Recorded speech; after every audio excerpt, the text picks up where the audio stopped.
Hello, this is Janet Michael. In addition to hosting The Valley Today each weekday at noon on the River 95.3, I also produce podcasts, and I'm excited to introduce you to a new podcast series in partnership with Lord Fairfax Community College. Having provided higher education and career training for the past half-century, LFCC is tightly interwoven into the fabric of the Northern Shenandoah Valley and Piedmont regions. Join me every week for conversations with current and former students to hear their funny and inspiring stories as we learn about their journey to higher education, the role that LFCC has played, where they are now, and where they plan to go.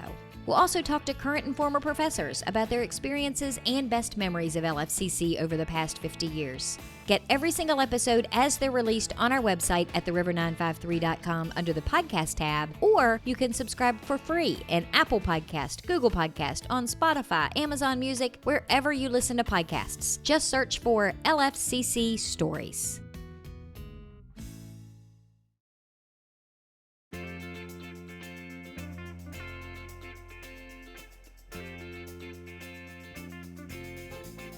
Hello and welcome to The Valley Today. I am your host, Janet Michael. Happy Friday. As you are listening to the show today, we have pre-recorded our conversation for United Way Day. And Elise, I'm thinking we've been doing this all wrong because you and I are setting ourselves up pre-recording this show on a Monday. And I have to say happy Friday. I don't like pretending it's Friday on a Monday. It is so hard. You are not kidding. But as people are listening today, they're celebrating a Friday, so we got to give them solid props for making it through another week, I suppose. Absolutely. Well-deserved Friday. So what is going on with you at United Way of Northern Shenandoah Valley? All the things. This is our busiest time of year right now. We're gearing up for a day of caring. We have Rubbermaid sales. We have so much going on. We're getting ready to kick off campaigns. We are busy, busy, busy. A lot of things have made a massive bounce back. So I'm sure that you guys are just going to be even way more busy than you were prior to this pandemic. You know what? We are, but we've always been busy. I think even during the pandemic, we were busier than ever because we were serving more people than ever. So actually, I think that we're maybe normalizing. I don't know if we're normalizing, but we stayed busy. We got busy, and then we kind of stayed busy. If that makes sense. The need is still out there for help, but we're doing so many other things too. It's a busy time of year at United Way anyways. And I know that your guest today, Family Promise of Shenandoah County, Sherry, you were telling me before we started recording that you guys have made some major changes to your organization because of the pandemic. Yes, we have. As some of you are aware, we did have a rotational model for shelter. We sheltered families with children in local churches. But of course, when the pandemic hit, all of our churches closed down. And so our shelter kind of went by the wayside. Now, we were able to shelter some families on an emergency basis in motel, but what we're really focused on are some transitional housing units. So when we have a family that needs shelter, we have maybe an apartment or a house available that we're able to shelter them there. We help them with case management to get that job, and then we're able to subsidize the rent for a while as they get back on their feet. We're also working with a lot of families on diversion, keeping them out of shelter, working with them to either pay their rent or pay part of their rent so that they can stay where they're sheltered. We've also opened up our own little emergency food pantry so families can call us on a daily basis. We're here Monday through Friday, 9 to 4, and we have food available. So we often deliver food to families because in Shenandoah County, we don't have any public transportation, so it makes it hard. And so we're able to get food to families quickly during the week when they need it. Yeah, the size of Shenandoah County is crazy when you consider that you guys don't have any public transportation. Yes, and it makes it really, really difficult. I would say that we have a large number of folks that do not have their own transportation. And so it really limits their access to services and their ability to get food on a timely basis. And housing was one of those issues that was a huge issue even before we found ourselves in the middle of this pandemic. Eviction moratorium is going to be lifted July 31. So again, we've worked really hard to keep families in their house, either again by paying some of their rent or utilities, those kinds of things so that they can stay sheltered. But we know that possibly August 1st, it's going to be a big influx of folks needing either shelter or permanent housing again. It's interesting because at our Valley Assistance Network, I always hear our volunteers saying it's so much cheaper to keep them in housing that they already have than to have to start from scratch, pulling them out of a shelter and then helping them figure out how to get their first and last month's rent, security deposits. the deposits for things like electric and water. It can be so much more expensive to start all over again, and just keeping people in their housing can be such a better way to get things done. Would you guys agree over there? Oh, absolutely. And it's so much better for the family and for the children.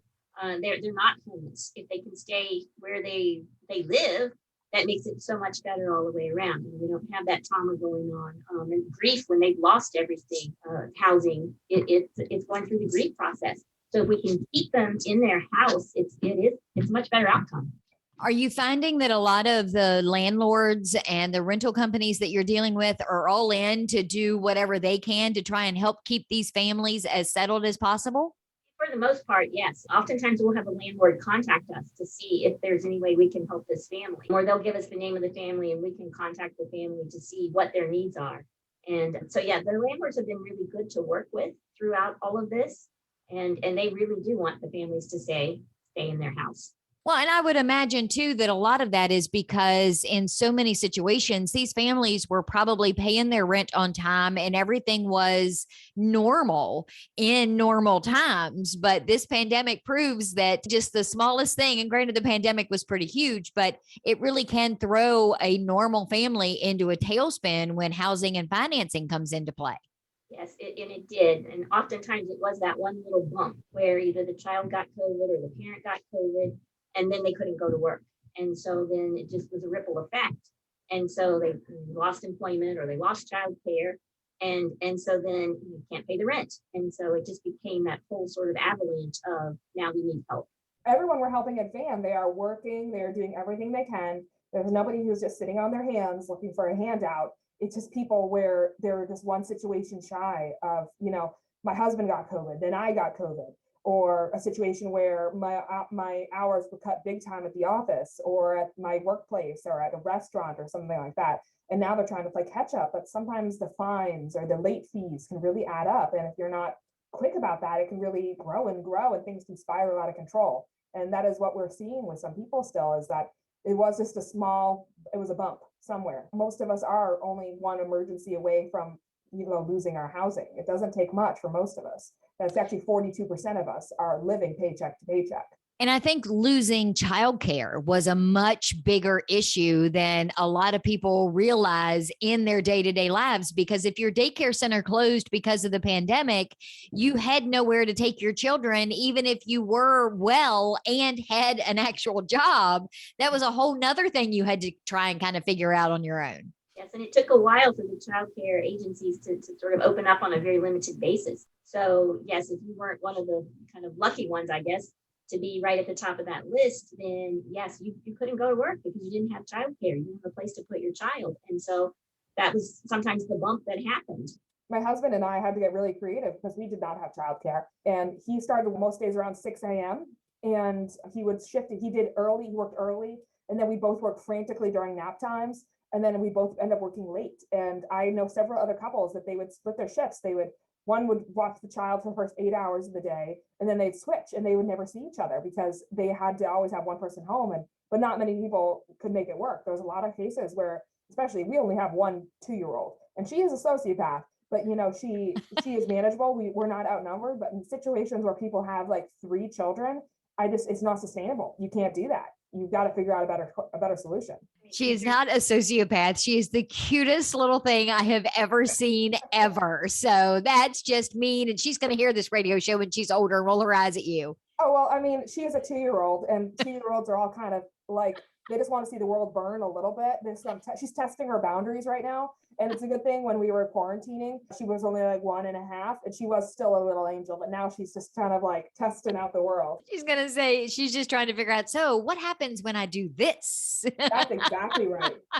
I can't hit mommy, but can I hit the dog? Yeah, then what happens? Then what happens? Consequences don't mean anything. Oh, well, I digress. Anyhow, summary is children make things a lot more complicated when it comes to getting by, I would have to say. Yeah, and housing, because you need extra bedrooms. There are just extra things that you need when you have children in your home. Absolutely. And fair market rent, even once you get to 1, 2 bedroom, 3 bedroom houses, it can be absolutely impossible. Sherry, what are you thinking about the rental market right now? You were a single parent during that time and you lost childcare. You didn't even have the option necessarily of splitting the shifts with a spouse because there was nobody else there. So that made it even more difficult being that single parent. Right now, fair market rent is hard to come by. Again, many of those folks that were renting those units have been able to stay in those units. So it's not a lot of availability out there. And so we're having to be really creative with finding places that folks can afford. And that's tough across the Shenandoah Valley. Even people that are looking to move to the area and they can't find anywhere to live, even though they've gotten a job here and are relocating from West Virginia or California or somewhere else. That's exactly true. We actually have a new staff member here who is still living with her dad because there is no place she can find to live. So it is hitting everywhere. Well, let's take a quick break. When we come back, Elise, you've recently expanded Van and now have Van South. And I'm wondering if some of what Sherry's talking about and some of the changes that they made because of COVID also factored into the decision to make that expansion for Van. Can we talk about that in the next segment? Absolutely. We're going to take a quick break. When we come back, we're going to continue our conversation for United Way Day. We are on the screen pre-recording with Elise from United Way of Northern Shenandoah Valley. Joining her is Sherry Arey. She is the director at the Family Promise of Shenandoah County. We're going to talk more with both of them when we come back in just a couple of minutes. Got a financial decision to make or a goal to reach, but you don't know where to start? You've come to the right place. Introducing Quick Money Chats with the Northern Shenandoah Valley Financial Education Program. Visit tinyurl.com/Quick Money Chat to schedule a virtual chat with a staff member or trained volunteer. We won't tell you what to do, but we will give you the tools you need to choose wisely. And because Virginia Cooperative Extension is part of Virginia Tech and Virginia State, your land-grant universities, you can be sure that our information is credible and trustworthy. And you'll know that we aren't trying to sell you something. Maybe you want to improve your credit score, or reduce your banking overdraft fees, or even figure out if you can afford to buy that car. Sorting through tons of information on the internet can be overwhelming, and sometimes it can be hard to know who to trust. Schedule a Quick Money Chat and get the information you need to take action. Go to tinyurl.com/Quick Money Chat and get financial education personalized for you.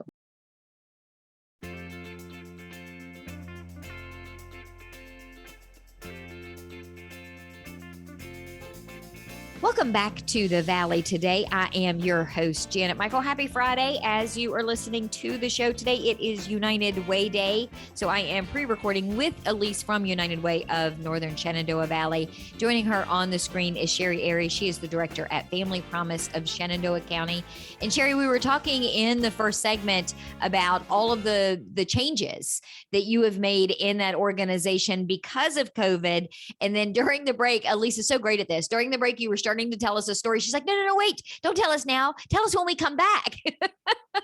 So tell us about some of the situations that you've been facing as an organization with the people you're trying to serve. Again, we do use a motel if we have to for a short-term stay. That's not the best option, again, either because it's a very small space, but we do provide intense case management while they're in the motel. But we just got a new family, a single mom. She's been couch surfing for months, and she has a 5-year-old. She said, I'll do whatever it takes. I want to settle. I need a place. And so we have a transitional apartment available. She moved in last Thursday, and, just the relief that she has shown in her face and just in her interactions with her child. It's just been amazing that in 3 or 4 days, it's almost like a weight has been lifted off of her. She's beginning to think about the future a little bit, what she can do, what some options are available for her. Again, we're providing that case management. We're right in there helping her get the child registered for school, because up until this point, she didn't know what she was going to do. She didn't have an address. And so when you're couch surfing, it's really hard to register your child for school. And he's really excited about being able to go to kindergarten. And we're working on getting those school supplies, because in Shenandoah County, we start school August 4th or 5th, I think. So it's coming up. So having those kinds of units available that the family can move into, it's like a house, and it's like it's or an apartment. Which is what it is, but it's also kind of their place. And so they can make it their own. They can, cook dinner when they want to. They can have breakfast, and they can have what they want to eat. And so we find that really helps the family start to get back on their feet a lot quicker than if we were bringing them into shelter. How many of these transitional units do you manage? Right now we have 6. They're not all full, but we have 6 available to us. And then how long do they work? This single mom, for example, do you have like a time limit for how long she can stay there? We work on with the first 30 days. We work really intensely with trying to get a job if that's what they need, employment, get those other services in place that they might have lost because they didn't have an address, so they couldn't keep up with appointments. And then we look at it on a 3-month basis. And so for 90 days, they can stay there, and we'll look at the progress. And then we kind of come to a mutual agreement. Is this the kind of situation that you want to stay in for a little while to keep us involved? Do we want to look at permanent housing? And then again, we'll be there to support you for as long as you need us to. So it's really on an individual basis, and how the family members are really working through and really trying to get back on their feet. And how do people find out about this? Do you get referrals from Van, like Elise was talking about earlier, from social services? From all of the above. Yes. We're listed on different places. I find that a lot of people are really savvy about looking up services that they might need in areas. And oftentimes we just get the phone call. They'll just call us and say, okay, we were looking on the web for people that help families with children, and your name came up. What do you got available for us? And so people are really self-advocating a lot and looking for what they need. And this is what plays into the expansion of the van services too, isn't it, Elise? You guys are looking at the people that you're actually serving and realizing how great the need was in Shenandoah County and South. Absolutely. And so our VAN, which is Valley Assistance Network, which is a part of our United Way, specializes in helping people navigate resources and finding the programs that they might qualify for, or programs they may not even know about that might be helpful to their situation. And really, we pride ourselves on knowing programs inside and out and being an advocate for our clients, but also an advocate for our nonprofits so that they can spend less time going through eligibility documents and seeing if a family can actually fit into their program. And more time actually doing what they're so great at doing, which is helping the people. And we are just so proud to be able to play a part, helping people connect to the resources that they might be able to get help from. And Sherry, if somebody is listening and they want to help you, they want to help you maybe add some more units to your transitional housing, or they want to help you with food or furniture, or anything any of these people might need, how and where do they do that? Check our website, or they can call the office and we'll be glad to talk to you. One of the things that we find we need a lot of, and we get a lot of calls for, is laundry detergent and toiletries. You can't buy those with your EBT card. And so sometimes that is a great need. So we keep those kinds of things on hand. Not only do we hand out the food, but then we have those items available too for families that have that need too. Then you guys have a golf tournament that's coming up in a couple of months. Fundraisers went by the wayside. Events and fundraising and all of that kind of disappeared during COVID. So you guys are working towards building that back up again. Right. We had it scheduled last year, but unfortunately with COVID, that our second annual one got canceled. So we're calling this one our second annual. And it is September 17th. And again, you can check our website and find out information. We would love to have teams, players there, and we'll be out there on the course at Bryce about noon for the shotgun start, and we'd love to see lots of people out there. And if you got to have a fundraiser, I'm told that golf is the best ones to have. Elise, you guys have a Rubbermaid sale coming up. Typically when you're here, we say tomorrow, but in this particular case, there's an extra Friday this month. So the Rubbermaid sale isn't until next Saturday. That's right. On the 31st, we have our Rubbermaid sale, July 31st, Saturday morning, from 8 to noon up at the Apple Blossom Mall in Winchester in the Belk parking lot.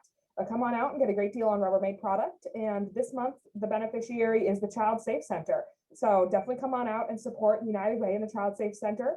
And 100% of everything you buy goes right back to local charity. It's all donated product. And so you're doing a good thing while you're shopping. Hopefully we'll see you there. And you mentioned at the top of the show, Day of Caring. What are the details for Day of Caring? Well, Day of Caring, it is coming, and it is going to be on September 15th. It's a Wednesday. And we are still open for projects and teams and sponsorships, but not for too much longer. At the end of July, all the deadlines wrap up together. So if you're interested in having a team to go out and volunteer, or if you're wanting to maybe submit a project as a nonprofit or a 501c3, please go to our website, which is UnitedWayNSV.org, and you can see more information there. And our sponsorships are just so important, and that's what makes this event possible. So we have the First Bank, which is our title sponsor. But if you're interested in being a part of this and helping us make this possible again, please go to our website, UWNSV.org, and look at more information about Day of Caring sponsorships. And Sherry, you mentioned your website. Can you tell me what that is before we wrap up?